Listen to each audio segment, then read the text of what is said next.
The Meru County government has today unveiled the County Economic and Social Council, which will spearhead economic transformation in Meru County. The council will comprise of over 100 high-level professionals from within the county.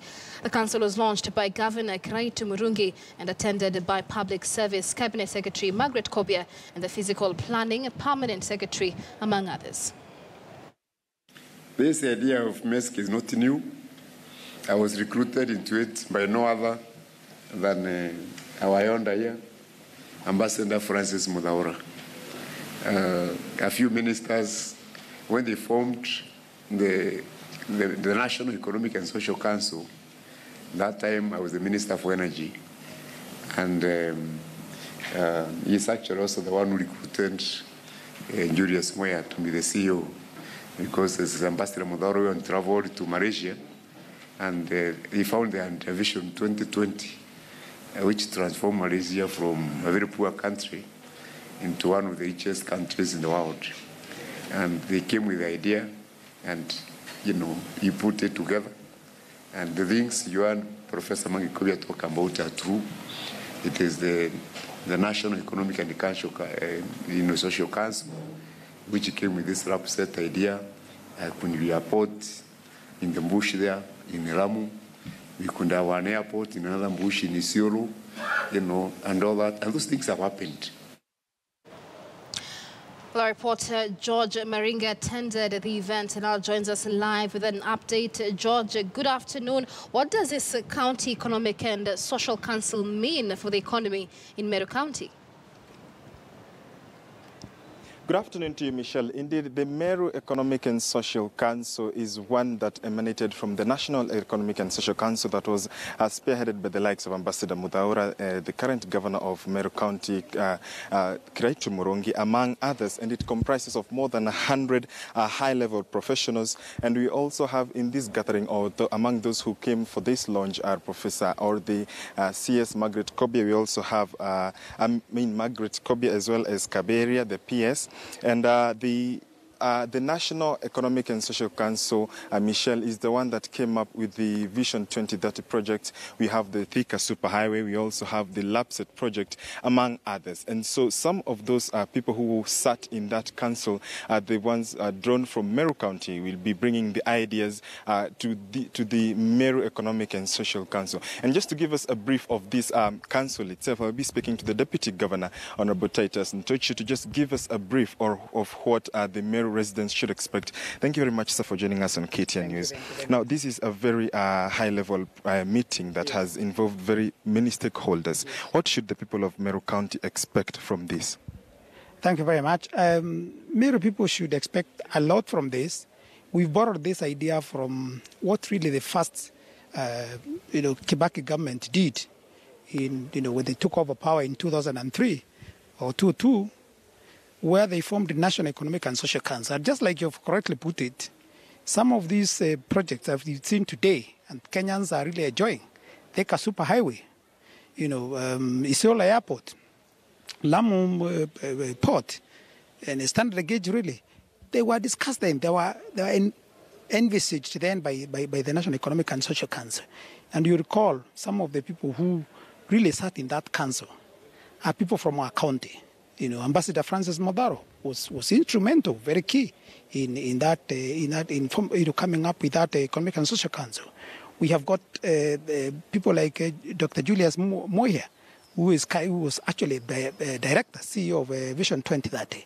So these are some of the people that we've brought on board, and we've said as a county, we also need to come up with our,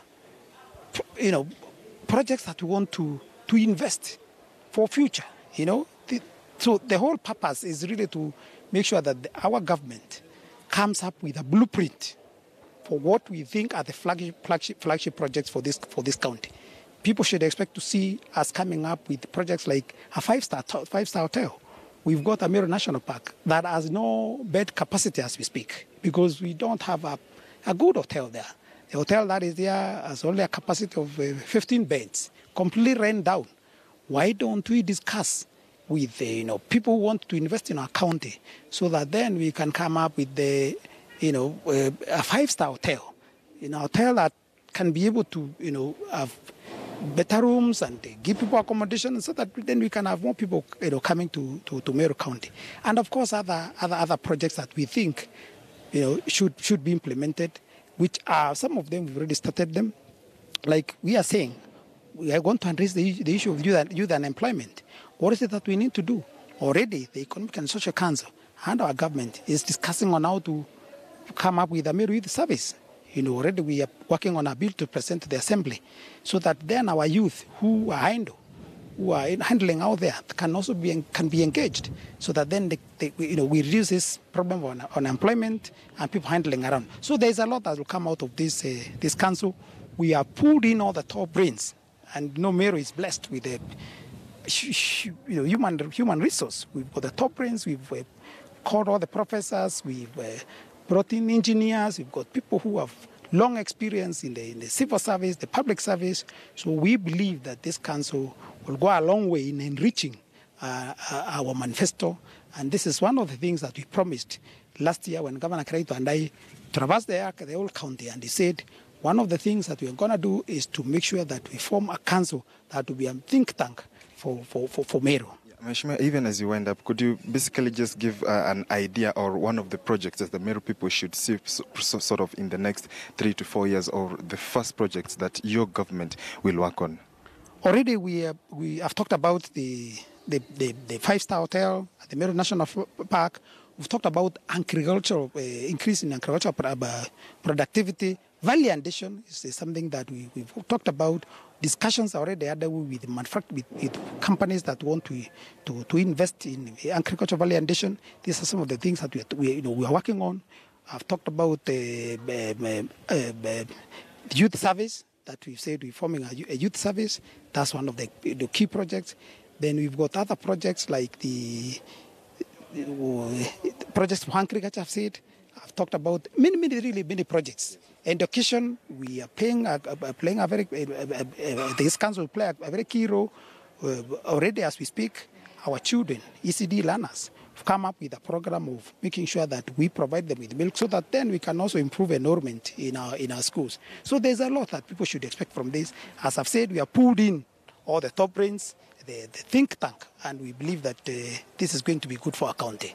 Yeah. Thank you very much. Michelle, that was Honorable Titus Ntocho, who is the Deputy Governor of Meru County, just giving us an update on what the people of Meru County should expect from this Meru Economic and Social Council. We'll continue keeping it tabs here in the program as the event goes on. But for now, I'll hand it back to you, Michelle, in studio. All right, many thanks. That is our report.